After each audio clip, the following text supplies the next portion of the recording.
Leaders of Africa, I greet you in the name of God. Leaders of Africa, I greet you in the name of Allah. I greet you in the name of our Bantu speaking people, our Bantu speaking spirit. I greet you in the Wakanda spirit. I greet you in our Ubuntu spirit. May God bless you. May God bless your African leaders. May God continue blessing you, because I know and I believe that you are blessed.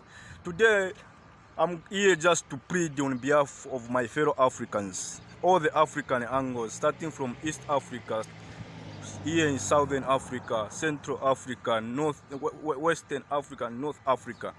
Please, our leaders, the issue of borders in Africa, me, I am a younger generation, you are the older generation, and you are our fathers. You understand it better.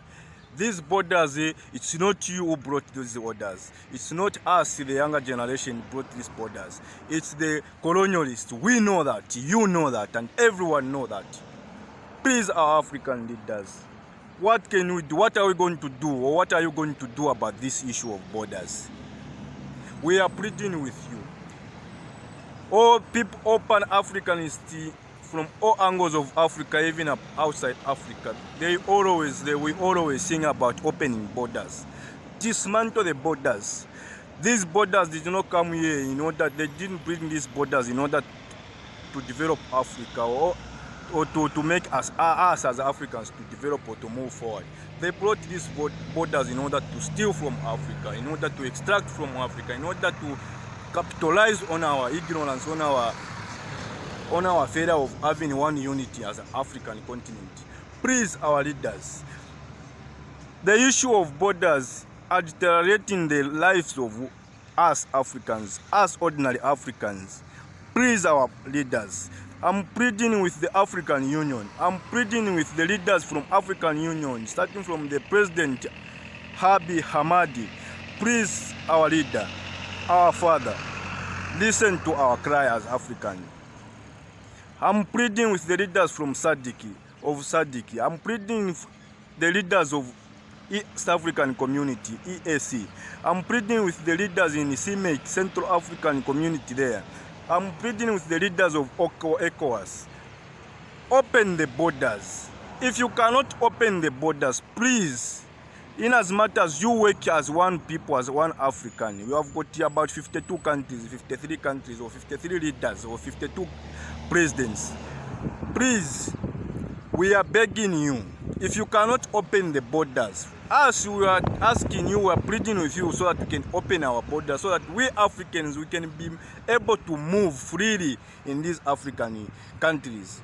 These borders, they are there not just to restrict people from coming, people outside Africa from coming in Africa. No, these borders are strictly refusing people to move freely on these borders. Some, they are even they are even asking for bribes so that we as Africans can be able to move. We can see that what happened to our brother, a Ghanaian guy, a Ghanaian brother, Odema there. They rejected him in Zimbabwe. Those are the same things that has been happening to me. I personally have been rejected before the entrance in Zimbabwe as well. I personally have been rejected in several countries. So please, our leaders, open the borders for us Africans so that we can be able to integrate ourselves, we can be able to move freely within Africa, share ideas with our brothers and sisters from all different angles of Africa. If you cannot open the borders, I repeat, if you cannot open the borders, our leaders, please, I know you are very intelligent leaders, we have got intelligence leaders. Create one African passport. Create one African passport. That's what we are asking for, nothing else. If you cannot unite Africa, or you cannot open the borders, create one African passport for us Africans to use, so that even I want to go to Nigeria, no one will be able to discriminate me, or no one will be able to oppress me. If I want to go to Congo, I can go without being discriminated, without being oppressed. If I want to go to South Africa, if I want to go any parts of parts of Africa, Egypt, Liberia, in Uganda, in Somalia, in Burkina Faso, in Equatorial Guinea, in Eswatini, Madagascar, Malawi, Zimbabwe, Botswana, Namibia, Please, our African leaders, come up with a system on how you are going to lessen the burden of us as ordinary Africans. Create one passport only if you cannot open our borders. I know most of you don't want to become ministers. That's the reason why you are against these ideas. But the people that are suffering is us ordinary Africans. Therefore, we are pleading with you. If you cannot unite yourselves, we cannot unite these countries, these 52 or 53 countries. If you cannot have one president, the whole Africa, please, let's have 52 or 55 or even 100 presidents. But provide us with one African passport, which will enable us as an Africans to move freely, which will enable us as an Africans to integrate ourselves with our brothers and sisters from East Africa, Southern Africa, Central Africa, North Africa, and West Africa. Please, our forefathers, please, our leaders, our fathers, please, we beg you in the name of God, we beg you in the name of Allah, we beg you in the name of Wakanda spirit. Indeed, you are our leaders, you are noble leaders. We know and we believe that you hear our cries.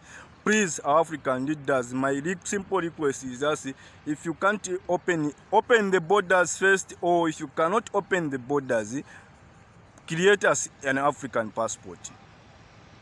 Create us an African passport. More especially to you, our president, the president of the African Union, because we know that you are the father of the whole African countries, Mr. Abiy, or His Excellency Abiy Ahmed. Please give us the hand. Come up with an alternative. If you cannot open the borders, provide us with the African passport.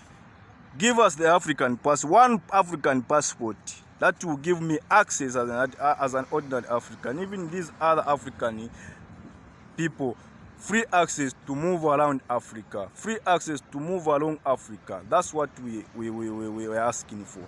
We are not asking for much.